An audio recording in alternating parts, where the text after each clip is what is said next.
Welcome back, guys.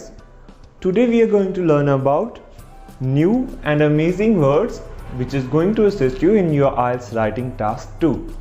So आज हम कुछ ऐसे linkers and connectors देखेंगे जो हम यूज़ कर सकते हैं अपने राइटिंग टास्क 2 में. ठीक है जी, मानो कोई भी टास्क है, चाहे वो एग्री डिसएग्री है, आपके डिस्कस बोथ व्यू है, ठीक है, जिसमें हम अपने व्यूज़ दे रहे होते हैं, अपने पॉइंट्स रख रहे होते हैं और हम चाहते हैं, जैसे हमने एक पॉइंट एक्सप्लेन कर दिया, अब हम नेक्स्ट पॉइंट एक्सप्लेन करना चाहते हैं, तो हम वो कैसे स्टार्ट करेंगे? Furthermore, what is more, moreover, in addition to, additionally, apart from this. ठीक है, ऐसे जो हमारे वर्ड्स हैं वो हम यूज़ करते हैं जब हमने सेम पॉइंट देने होते हैं एक बीपी में. ठीक है जी. सो यहाँ पर आपको मैं एक एग्जांपल दूँ. जैसे हम एक्सप्लेन कर रहे हैं कि जी पोल्यूशन के लिए कौन कौन सी एक्टिविटीज़ जिम्मेवार हैं. ठीक है, तो मैंने पहले बोल दिया, first of all the main thing that is majorly responsible for the pollution, it is the deforestation. ठीक है, मतलब डिफॉरेस्टेशन हो रही है. ठीक है, हमने उसके बारे में एक्सप्लेन कर दिया, एग्जाम्पल्स वगैरह दे दी. अब हम नेक्स्ट पॉइंट पे आ रहे हैं. Moreover the emission of smoke from vehicles is also other indispensable reason of this happening. मतलब अगला क्या है, वो भी बहुत ही ज़्यादा मेजर रीज़न है जी हमारे पोल्यूशन होने का. तो हम जैसे एक्सप्लेन करें अपने पॉइंट्स, मैंने एक पॉइंट दे दिया, उसको एक्सप्लेन कर दिया, उसकी एग्जांपल्स दे दी. अब मैं नेक्स्ट पॉइंट ऐड करना चाहता हूँ, तो नेक्स्ट पॉइंट को ऐड करना होता है जब सेम हमारा पॉइंट होता है, वो कॉन्ट्राडिक्ट नहीं कर रहा होता, उसको हम बोलते हैं लिंकर्स और कनेक्टर्स, जो हम यूज़ करेंगे. Like what is more. So what is मोर कैसे यूज़ करेंगे हम? सो लाइक हम कोई पॉइंट एक्सप्लेन कर रहे थे, अब हम नेक्स्ट पॉइंट एक्सप्लेन कर रहे हैं. What is more, I think the humans are also responsible for degradation of the environment. ठीक है, मतलब पहले कोई और चीज़ थी जो रिस्पॉन्सिबल थी डिग्रेडेशन के, एनवायरनमेंट के, और इसने बोला है कि इसके अलावा what is more, I think the humans are also responsible for the degradation of environment. Now guys, moving on second, furthermore. Furthermore क्या होता है? इसके आगे और भी कई चीज़ें हैं. So furthermore, children expect to be taken on holiday when they are off school during the summer.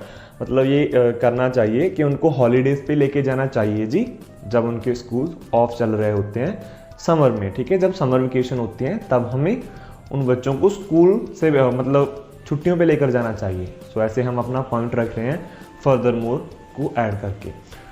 फिर नेक्स्ट आ जाता है हमारा मोर ओवर. ये भी हम यूज़ कर सकते हैं, इनको हम कैसे भी स्विच करके यूज़ कर सकते हैं. So like more over, more over the shortage of a state budget is also a big problem. ठीक है, और कौन सी चीज़ है जो शॉर्टेज के लिए चल रही है, स्टेट बजट के लिए, मतलब और कौन सी प्रॉब्लम्स हैं, वो है shortage of a state budget is also a big problem. मतलब कोई भी हम पॉइंट्स लिख रहे थे इकोनॉमिक प्रॉब्लम के रिलेटेड, तो हम मोर ओवर के साथ उसको ऐड कर रहे हैं. ठीक है, इसके अलावा आता है इन एडिशन टू.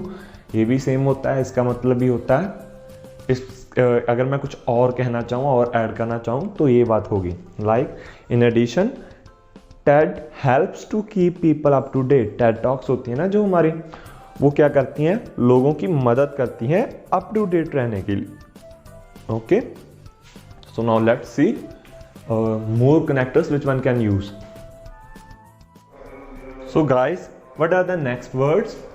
सो एक और मेथड होता है जब हम अपने पॉइंट्स रख रहे होते हैं. मान लो हमारे पास 3 पॉइंट्स है हमारे ओपिनियन को एक्सप्लेन करने के लिए, जो हमारा ओपिनियन है, चाहे जिस साइड हम एग्री कर रहे हैं, तो हम क्या कैसे अपने पॉइंट्स रखेंगे? Like firstly this and this.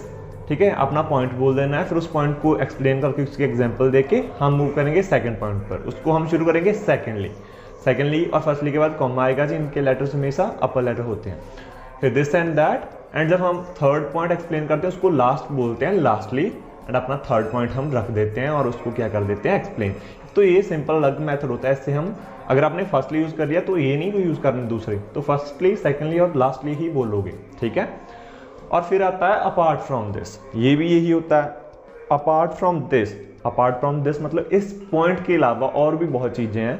जैसे apart from this benefit, tourism also helps to grow the economy of the country. मतलब टूरिज्म के और भी बेनिफिट्स हैं, बट उनके अलावा इकोनॉमी भी ग्रो करता है कंट्री की. फिर आता है not only this but also. ये भी एक बहुत ही अच्छी और कॉम्प्लेक्स स्ट्रक्चर है. इसका मतलब होता है कि सिर्फ यही नहीं, ये भी होता है इसके साथ. ठीक है, लाइक यहाँ पर हम देखेंगे banning the smoking not only helpful for the smokers but also improve the health of their near and dear ones. अगर बैनिंग कर दी जाए स्मोकिंग के ऊपर तो ये सिर्फ उस स्मोक करने वाले बंदे के लिए नहीं हेल्पफुल होगी, बट किसके लिए हेल्प होगी ये, और किसके लिए हेल्प करेगी, उनके जो रिश्तेदार हैं, उनकी फैमिली है, क्योंकि वो भी तो उसके इन्फ्लुएंस के अंडर रहते हैं ना, उनके मतलब अंदर भी किसी ना किसी जरिए से वो जो हार्मफुल पार्टिकल्स हैं वो जा रहे हैं। अगर बैन कर दिया जाएगा तो उनकी तो हेल्प होगी, बट आल्सो उनके जो नियर एंड डियर वंस हैं उनकी हेल्थ भी क्या कर जाएगी जी, इम्प्रूव कर जाएगी। ठीक है, सो ऐसे हम करते हैं कनेक्टर्स और लिंकर्स को ऐड, मतलब जब हमने अपने सेम पॉइंट होते हैं वो कॉन्ट्राडिक्ट नहीं कर रहे होते, वो सपोर्ट ही कर रहे होते हैं एक दूसरे को, तब हम यूज़ करते हैं ये linkers and connectors. Thank you guys, now subscribe, share, comment and like my video and channel. Hope you like this video and comment if you need more such a kind of videos on writing.